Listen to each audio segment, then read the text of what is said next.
Bismillahirrahmanirrahim. Assalamualaikum warahmatullahi wabarakatuh. Saya Inahlina Apriani, balik lagi di channel ENR Project Review.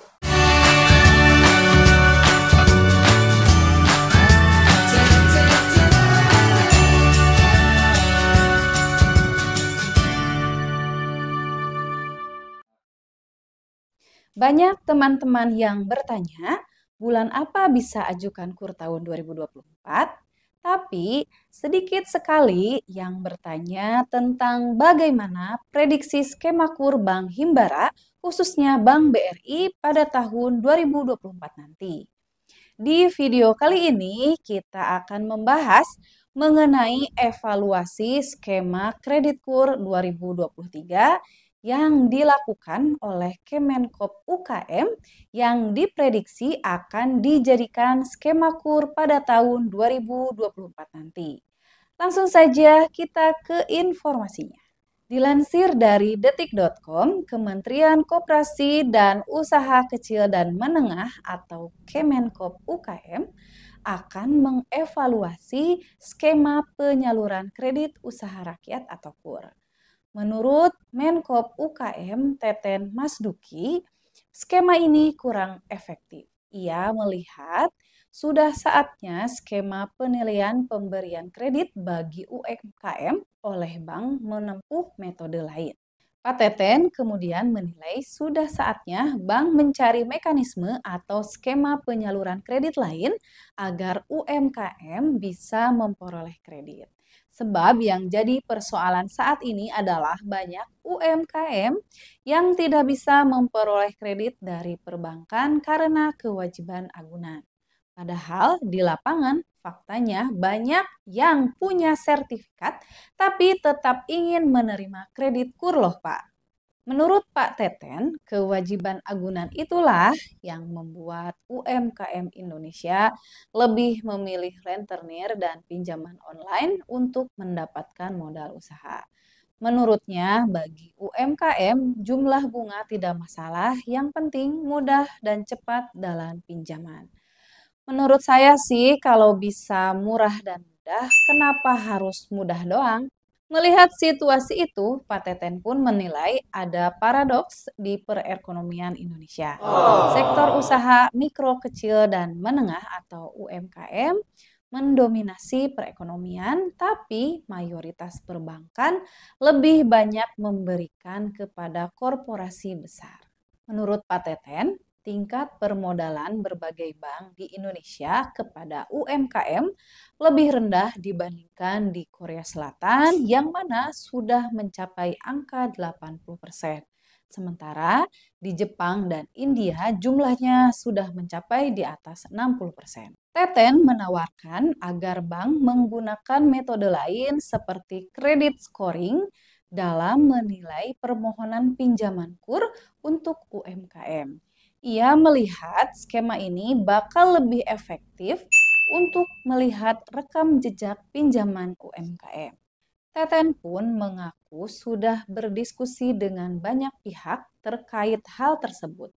Ia pun menjelaskan bahwa sudah banyak perusahaan swasta yang siap dengan aplikasinya untuk melakukan scoring atau pemeringkatan terhadap nasabah-nasabah UMKM. Karena menurutnya akan sulit bagi UMKM jika pengajuan kredit mewajibkan agunan atau jaminan. Sementara bisa teman-teman tanyakan kepada Mantri Bank BRI bahwa selama ini BRI sudah menggunakan metode scoring tersebut untuk penyaluran KUR Supermikro dan KUR Mikro. Karena memang kedua program tersebut tidak mewajibkan agunan pada pengajuannya. Mungkin yang dimaksud Pak Teten adalah penggunaan metode scoring ini akan diterapkan pada calon nasabah KUR kecil atau KUR retail, yaitu KUR dengan plafon di atas 100 juta sampai dengan 500 juta. Sehingga nantinya UMKM yang mengajukan KUR kecil tidak diwajibkan untuk menggunakan agunan. Yang menjadi permasalahannya menurut kami adalah kualitas UMKM-nya yang harus diperbaiki. Contohnya adalah calon debitur UMKM memiliki kredit macet, baik itu di bank atau pada aplikasi pinjol dan paylater.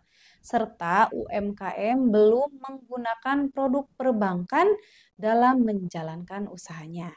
Jika kualitas usaha nasabahnya tidak diperbaiki, maka akan banyak UMKM yang mengajukan KUR tidak lolos scoring.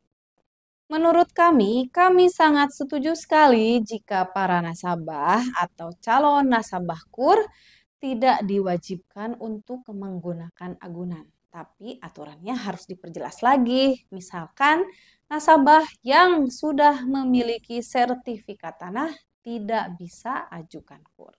Karena di daerah sudah banyak sekali program sertifikat massal dengan biaya yang murah dan mudah, sehingga saat ini banyak sekali masyarakat yang sudah memiliki sertifikat tanah.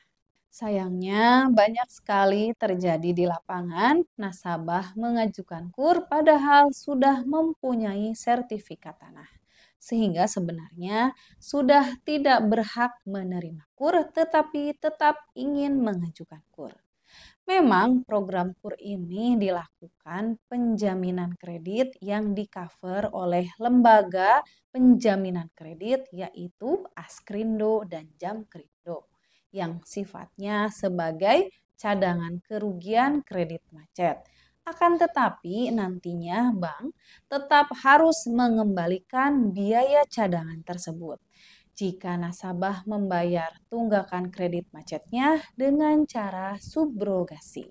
Yang kami khawatirkan adalah resiko moral hazard yang ditimbulkan dari penghapusan kewajiban agunan untuk pinjaman KUR kecil atau KUR dengan plafon di atas 100 juta sampai dengan 500 juta ini. Menurut kami, tidak hanya nasib UMKM saja yang perlu diperhatikan, akan tetapi nasib dari bank penyalur KUR jika terjadi moral hajat akan menimbulkan wan prestasi, maka akan banyak kerugian yang dialami oleh bank dengan meningkatnya prosentase kredit macet atau bermasalah di bank tersebut.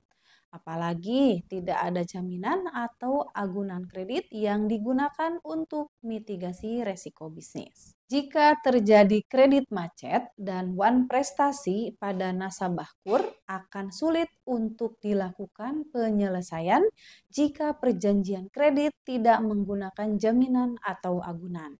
Apalagi situasi UMKM pasca pandemi COVID sangat mengkhawatirkan yang disebabkan menurunnya daya beli masyarakat.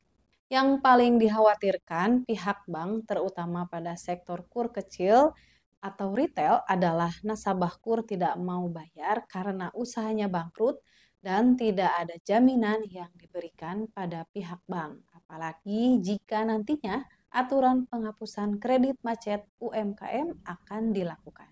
Sekian dulu video kita kali ini. Semoga bisa bermanfaat ya guys. Saya ingatkan untuk selalu menggunakan transaksi cashless atau non-tunai dalam setiap pembayarannya ya teman-teman. Jangan lupa untuk like video ini dan share ke teman-teman kalian. Kemudian subscribe bagi yang belum. As always tetap semangat mencari rezeki. Wassalamualaikum warahmatullahi wabarakatuh. See you.